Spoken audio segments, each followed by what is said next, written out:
draw a Turing machine to find 2's complement of a binary number. যে আমরা once complement complete করলাম, এখন 2's কমপ্লিমেন্টটাকে আমরা দেখবো যে 2's কমপ্লিমেন্ট কিভাবে করতে হবে। তাহলে ওয়ান্স কমপ্লিমেন্ট এবং 2's কমপ্লিমেন্টের ডিফারেন্স কি বলেন তো? ওয়ান্স কমপ্লিমেন্ট 2's কমপ্লিমেন্ট কিভাবে করে?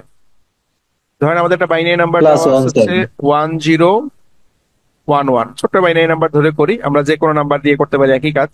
প্রথমে আমাদের কি করতে হয়? 2's কমপ্লিমেন্ট করার জন্য এটাকে ওয়ান্স কমপ্লিমেন্ট করতে হয়। তার মানে প্রথমে এটাকে ওয়ান্স 0 করতে কমপ্লিমেন্ট হবে, দেন 1 প্লাস 100 এটা লিখতে হবে ওয়ান্স কমপ্লিমেন্ট। তার সাথে আমাকে কি করতে হবে? প্লাস করতে হবে 1। তাহলে 0-র সাথে 1 প্লাস করলে আমরা পাবো 1, দেন 0, দেন 1, দেন 0। এই হচ্ছে আমাদের 2's কমপ্লিমেন্ট। এটা ছিল আমাদের অ্যাকচুয়াল বাইনারি নাম্বার, এটা হচ্ছে আমাদের 2's কমপ্লিমেন্টের রেজাল্ট। এটুকু তো ক্লিয়ার সবার, তাই না? এই 2's কমপ্লিমেন্ট জি স্যার। কনসেপ্ট সবার ক্লিয়ার। আমি তো আরেকটা দেখি সিমিলার ওয়েতে, যে বলা আছে ধরেন 1100, এটা বাইনারি নাম্বার আমাদের। আমি প্রথমে এটাকে ওয়ান্স কমপ্লিমেন্ট করব, তার মানে হচ্ছে 00 জিরো জিরো 11, এরপরে +1 করব। +1 করলে হবে 11 এ হবে 0, আবার 1 থাকবে, দেন এই 11 এ আবার 0, দেন আমাদের 1 থাকবে, এই 10 তে হবে 1, আর লাস্টে 0। এই হবে আমাদের 2's কমপ্লিমেন্টের রেজাল্ট, তাই তো? এখন দেখেন একটা জি। প্যাটার্ন খেয়াল করি, আসলে আমাদের যে 2's কমপ্লিমেন্ট করার প্যাটার্নটা কি, প্যাটার্নটা যদি একটু খেয়াল করি, এই যে নাম্বারটা বাইনারি নাম্বার আছে আর এই নাম্বারটা আছে, এই দুটোর ভিতরে দেখেন একটা মিল আছে। কি আছে দেখেন, এই যে প্রথমে 0 ছিল, একদম ডান দিকেরটা 0 আছে, এখনো কিন্তু রেজাল্টটাও ডান দিকেরটা 0ই আছে। এরপরে যে 0 আছে, এরপরে এটাও কিন্তু 0ই আছে। এরপরে যে 1 আছে, এই 1টা কিন্তু 1ই আছে, বাট এই 1 এর পরে যেটা আছে এটা কিন্তু উল্টে গেছে। তার মানে আমরা এখানেও যে খেয়াল করি এই প্যাটার্নটা দেখেন, এই প্রথমে 1 আছে, এখানে কিন্তু 0 নাই কোনো, এই ডান দিকে কোনো 0 নাই, এরপরে মানে এই পাশে 0 নাই, যেহেতু 1 আছে প্রথমে, এই 1টা কিন্তু ঠিক আছে, 1ই আছে রেজাল্টেও, বাট এরপরে যতগুলো আছে সব উল্টে গেছে। তার মানে আমরা একটা, যদি এখান থেকে একটা মানে অ্যাজাম্পশনে আসি বা একটা থিওরিতে আসি, যে থিওরিটা কি, যে যদি আমাদের বাইনারি নাম্বারের শেষের দিকে যতগুলো 0 আছে, যতগুলো 0, যতবারই 0 থাকুক না কেন, 0 গুলো কিন্তু 2's কমপ্লিমেন্ট করলে চেঞ্জ হবে না, 0-র জন্য 0ই থাকবে। দেখেন দুইটা 0 ছিল, দেখেন দুইটা 0ই রয়ে গেছে। এরপরে প্রথম যে 1টা পেলাম, এই 1টা কিন্তু সেম থাকবে, প্রথম 1 যা ছিল এই 1টা রয়ে গেছে। তার মানে যতগুলো 0 থাকবে, 0-র পরিবর্তে 0ই পাবো আমরা 2's কমপ্লিমেন্ট করলে।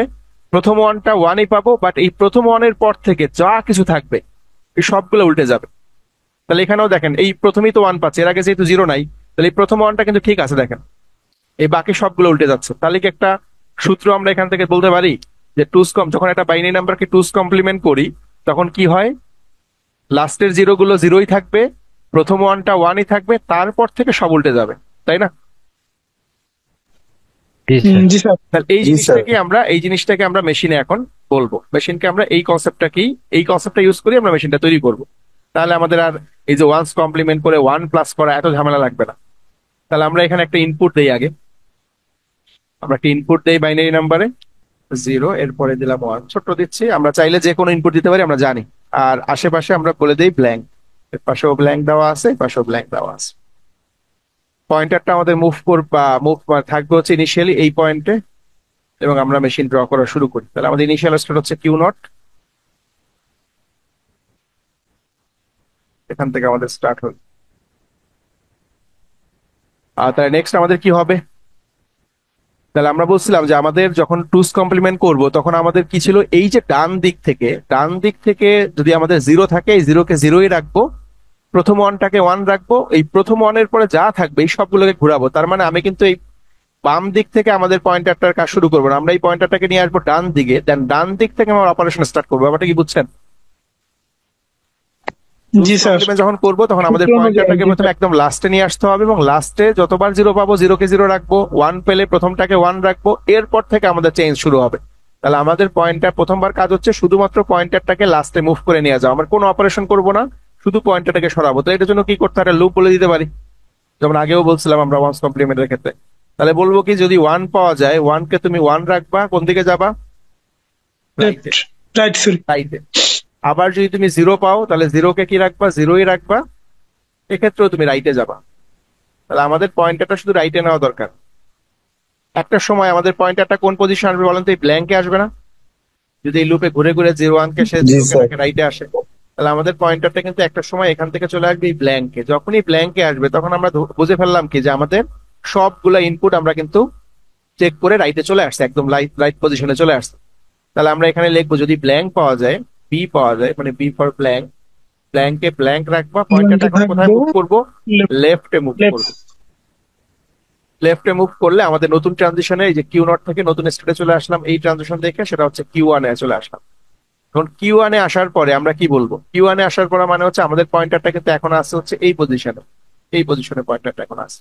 তাহলে আমরা বলছিলাম যে এইখানে যদি জিরো থাকতো, জিরোকে আমরা জিরোই রাখবো, মানে যতবার জিরো আছে, যদি এখানে জিরো থাকতো যতবার জিরো আছে জিরোই রাখবো। তাহলে আমরা এখানে একটা লুপ বলে দিই যে তুমি এখানে যদি জিরো পাও, যতবার জিরো পাবা জিরোকে জিরোই রাখবা, শুধুমাত্র পয়েন্টারটাকে কি করবা?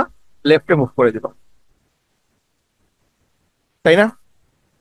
রাইট সাইডে যতবার জিরো পাবা, জিরোকে কিন্তু আমি কোনো চেঞ্জ করবো না, জিরোকে জিরোই রাখবো, শুধুমাত্র পয়েন্টারটাকেই করবো লেফট সাইডে লেফট। মুভ করে দিব। বাট যখন আমি ওয়ান পাবো, তাহলে ওয়ান পেলে আমাদের কিন্তু অ্যালার্ম হতে হবে যে প্রথম ওয়ানটা আমি রাখতে পারবো, কিন্তু এরপরে কিন্তু ওয়ান আর আমাকে রাখা যাবে না, চেঞ্জ করতে হবে। তাহলে আমি যে প্রথমবার ওয়ান পেলাম, এটা হিসাব রাখার জন্য কি করলাম? নতুন একটা ট্রানজিশন দিচ্ছি আমি। যদি তুমি ওয়ান পাও তাহলে তুমি প্রথমবার মানে ওয়ানকে ওয়ানই রাখবা, না প্রথমবার ওয়ান চেঞ্জ করবে না, তাহলে প্রথম ওয়ানটাকে ওয়ানই রাখবা, আবার তুমি লেফটে যাওয়া। তাহলে এটা করে কি নতুন একটা স্টেজে চলে আসলাম, নাম দিলাম কিউ টু। তার মানে এখানে কি হলো যে প্রথমে সে যতবার জিরো পাবে সে জিরোকে জিরো রাখলো, লেফটে পপ করতে থাকলো। যখনই সে প্রথমবার ওয়ান পেলো তখন ওয়ানকে ওয়ান রেখে সে লেফটে আসলো।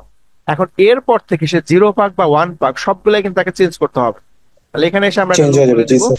যে তুমি যদি এখন ওয়ান পাও, তুমি ওয়ানকে জিরো করো, লেফটে যাও। লেফট। বাট তুমি যদি একইভাবে এখানে জিরো পাও, তাহলে জিরোকে অন করে ওয়ান লেফটে করো, যাবে। লেফটে যাও। তাহলে যেতে যেতে সে কোথায় যাবে? যেতে যেতে সে কিন্তু আবার ব্ল্যাঙ্কে চলে ব্ল্যাঙ্কে আসবে, স্যার। তাই না? আবার ব্ল্যাঙ্কে চলে আসবে। তাহলে ব্ল্যাঙ্কে চলে আসলে আমরা বলছিলাম কি যে আমাদের এই পরের যে পয়েন্ট এখানে যদি শুরু করে দেয়, তার মানে কি আমাদের আবার সেই ইনিশিয়ালি আমাদের রিড করলে সে মানে কারেক্ট রেজাল্টটাই পাবে। তাহলে আমাদের এই ব্ল্যাঙ্ক থেকে তাকে এখানে নিয়ে আসে শুধুমাত্র, কারণ আমরা তো উল্টা দিক থেকে আসছি, যেমন আমাকে কিন্তু তার পয়েন্টারটাকে সরানো দরকার নাই, কারণ আমরা তো পিছন দিক থেকেই কাজ করতে করতে এখানে চলে আসছি। তাহলে আমাদের পয়েন্টারটা এখন আছে এই ব্ল্যাঙ্ক বরাবর এখানে। বাট আমার কাজ হচ্ছে শুধুমাত্র এই ব্ল্যাঙ্ক থেকে এই ওয়ানে পয়েন্ট করে দেওয়া। তার মানে আমার যদি কেউ নতুন ভাবে রিড করে সে কিন্তু টুস কমপ্লিমেন্ট রেজাল্ট রিড করতে পারবে। তাহলে এই জন্য আমার এখানে আরেকটা ট্রানজিশন দিব, কি বলবো? যদি ব্ল্যাঙ্ক পাও তুমি, তাহলে ব্ল্যাঙ্কে ব্ল্যাঙ্ক রাখবা এবং পয়েন্টারটাকে রাইট সাইডে দিয়ে দেবা। রাইট সাইডে দিলে তুমি কোথায় চলে স্যার আসবে? এটাকে স্যার টান দিয়ে স্যার কিউ নটে নিয়ে যেতে পারি না স্যার? কিউ নোটে কেন নিব বলেন তো? আমার কি মানে এটা তো ব্ল্যাঙ্কের পরে আর কোনো জিরো ওয়ান আসার চান্স আছে?